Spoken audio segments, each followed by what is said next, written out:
Bismillahirrahmanirrahim. Assalamualaikum warahmatullahi wabarakatuh. Pada pertemuan hari ini itu saya akan menjelaskan materi tentang kontrak forward, future, dan opsi. Minggu sebelumnya kita sudah membahas tentang pengertian dari opsi itu ya. Jadi hari ini kita fokus pada kontrak forward, future, dan option. Nah, di dalam yang namanya currency future contract itu merupakan kontrak yang telah distandarisasi dan diperdagangkan pada pasar future yang terorganisir. Jadi kontrak future itu mencantumkan suatu volume standar dari suatu mata uang yang diperdagangkan pada tanggal atau settlement date tertentu ya. Jadi yang namanya kontrak future ini itu yang diperdagangkan adalah lebih ke arah kurs atau suatu mata uang. Jadi currency future itu kontrak yang menetapkan penukaran suatu valuta dalam volume tertentu pada tanggal penyelesaian tertentu. Kontrak future ini serupa dengan kontrak forward karena memungkinkan pembeli untuk menggunakan harga yang harus dibayarkan bagi suatu valuta tertentu pada suatu waktu di masa depan. Nah, suatu kontrak currency future menetapkan suatu volume standar dari suatu valuta tertentu yang akan dipertukarkan pada tanggal penyelesaian atau settlement date tertentu pada masa yang akan datang. Nah, kemudian ada beberapa mata uang asing yang diperdagangkan di dalam International Monetary Market atau IMM, yaitu ada dolar Australia, kemudian ada yen Jepang, dan lain sebagainya.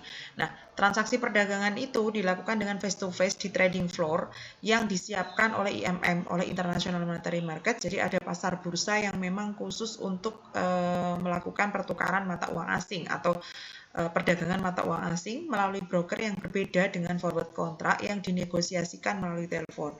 Tanggal jatuh tempo currency future contract itu selalu pada setiap hari Rabu ketiga bulan Maret, Juni, September, dan Desember. Kemudian lebih jauh lagi tentang contohnya ini ya, jadi beberapa contoh di sini tentang transaksi future di sebuah korporasi. Nah ini teman-teman juga bisa baca, di bawah juga ada penjelasannya. Kemudian kita bicara tentang kelebihan dan kekurangan kontrak future. Jadi kelebihannya lebih kecil kontrak future dan adanya kebebasan melikuidasi kontrak setiap waktu sebelum jatuh tempo.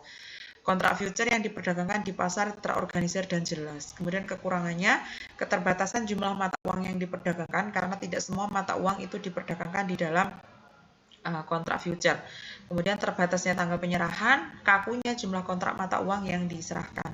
Kemudian kalau karakteristik dari kontrak future itu berbeda dengan kontrak forward karena kontrak future itu diperdagangkan langsung antara dua pihak yang saling bertemu, sedangkan kontrak forward itu diperdagangkan melalui telepon. Kemudian transaksi future itu dieksekusi oleh para pialang dan kontrak future harus terstandarisasi, sedangkan kalau kontrak forward itu dirancang sesuai dengan keinginan pemesan. Kontrak serah atau yang dalam bahasa asing disebut forward contract itu suatu persetujuan antara dua belah pihak yang untuk menjual atau membeli suatu aset dalam bentuk apapun di suatu waktu yang telah ditetapkan sebelumnya. Transaksi forward itu digunakan untuk mengantisipasi kebutuhan pembayaran utang dalam mata uang asing, mengantisipasi fluktuasi kurs valuta asing, pembiayaan ekspor dan impor dalam valuta asing.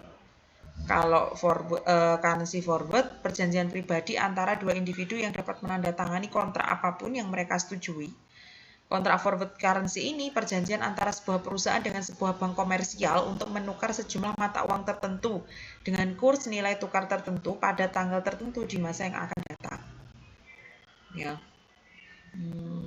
Kemudian ini kalau kurs forward, nilai tukar suatu valuta dengan valuta lain pada suatu waktu di masa yang akan datang yang dikuotasikan oleh bank-bank. Nah, contoh transaksi forwardnya juga ada sama solusinya. Perbandingan antara kontrak future dan forward, kalau kontrak future dapat diperdagangkan melalui exchange clearing house atau bursa future. Kontrak future terstandarisasi, kontrak biasanya di-reserve sebelum maturity atau jatuh tempo.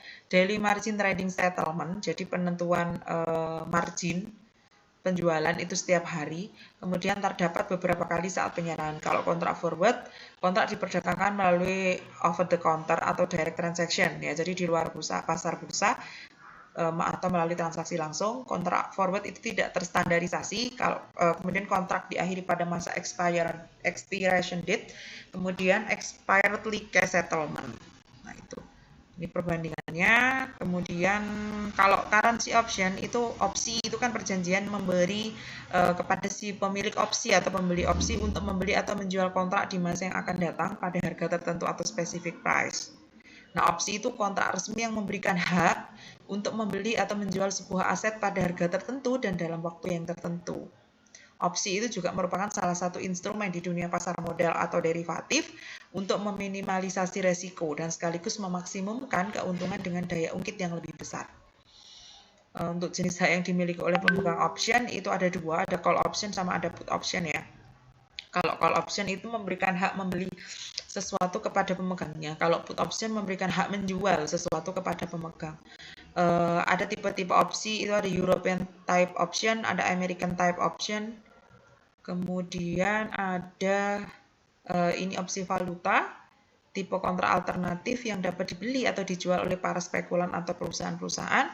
Kemudian opsi valuta itu disediakan oleh A1 sejumlah bursa, kemudian B bank komersial, kemudian C-nya adalah perusahaan pialang.